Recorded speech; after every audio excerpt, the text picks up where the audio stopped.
when having your practice at home, when engaging in online sessions, be they group sessions or private sessions, even when you're joining me for yoga therapy, we're often using props to help us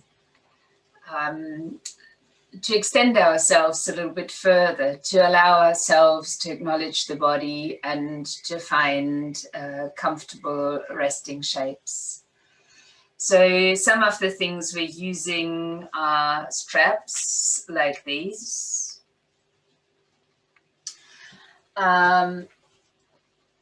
So we might start one after the other. We've got the straps here. Other thing is block or blocks. So that's what that could look like. And then we've got the most comfortable thing of all, a bolster. So when we think about these items, not everyone's got them at home. So what this is about is finding ways of creating these for yourself.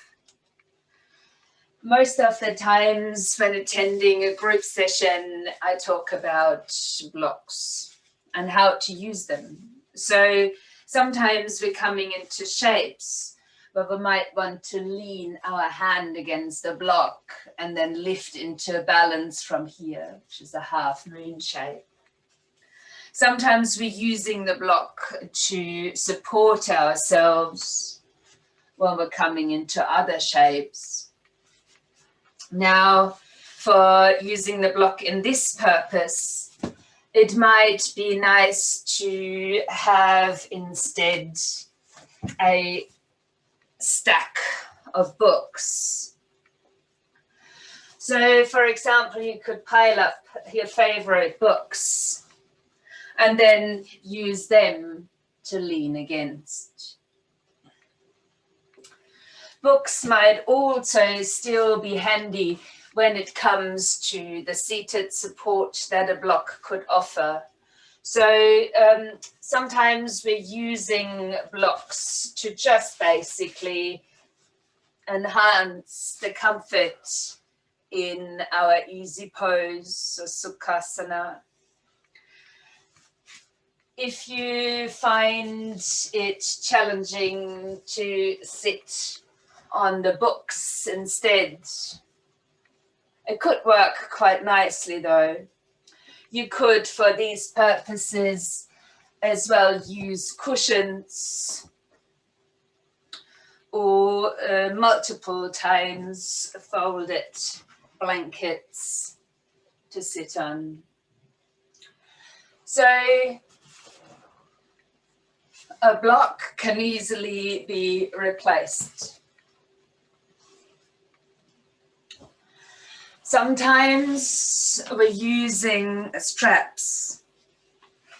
Now, I'm very aware that even though you might have a block at home, a strap very rarely we do have at home.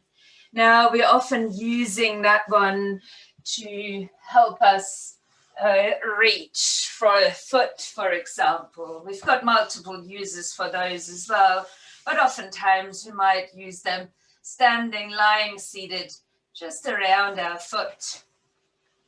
Sometimes we use that for the arms as well.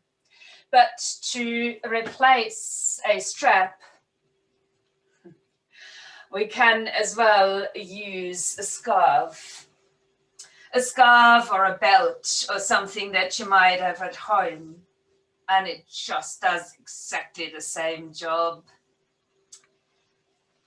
A scarf might actually be more comfortable for you to use than a belt. So we sometimes use that in a restorative way, wrap it around our waist, the strap that is, and with a scarf, you could tie that up. I guess when it comes to the bolster, that's when we're having the most trouble for replacement.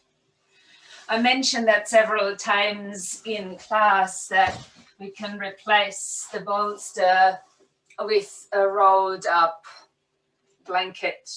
And yes, we could do that. Maybe we would want to use a larger blanket, so we've got a little bit more width. But we can always use the blanket like so, for example, to lie ourselves over. We could also use the blanket for our relaxation at the end and place it underneath the knees for more comfort. I yet find that most of my blankets seem to be either too fluffy, like the one lying there on the couch, which is kind of slippery, nice to cover myself, but not to lie over in a more sturdy way. So when I use this blanket, it appears to be a little bit too short for myself. First of all, not high enough. So I know that even if you don't, maybe other household members might have something like a foam roller. That's, for example, really nice to rest over. Also very nice to use to lie over. And you could cover the thing with the blanket so it's more comfortable, not quite as hard as we're not using it for the release at that moment. You could also, if you happen to have a few mats in the house and not all of you are practicing at the same time, take a spare mat and then roll the spare mat up. And, I'm doing that quickly now. You can do that in a more permanent way. For example, just rolling that up. And then I've even got a bit more length as I can recline over it. And of course, you could place that underneath the knees as well. Now, if you do not have a spare mat or a foam roller and the blanket isn't quite sufficient, just want to cut over for this experiment. I've taken a few cans out of the pantry and I could use the cans and roll them up within the blanket. Of course, if you're using this multiple times and you don't need to eat the food that's in it for now, you could also tie the roll up a little bit as you lie over it. That's very comfortable. And of course, you could align your back over it as well. Now, cans might actually be a good go-to in your pantry when it comes to yoga props, because you could also stack them like this and then come into your favorite yoga pose, resting your hand onto the cans. Now, very rarely online so far have I used a foam roller. Now, if you don't have a foam roller, you might find a towel. You might then put a few cans and then roll them up. But you wouldn't want too much cushioning here. I would then recommend to use a bit of string or some rubber bands and just tie up the end. When it comes to rolling out over the back, or maybe we'll just go into the calves, you would rest the calf muscle on and then just rolling forward and back. Does a really good job. So there are multiple things that you can use.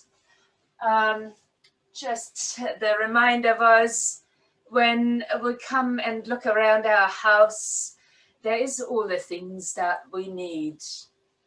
If you do want to purchase any of these props, I think everything but a good bolster is available in any of the big markets, such as Kmart, Big W.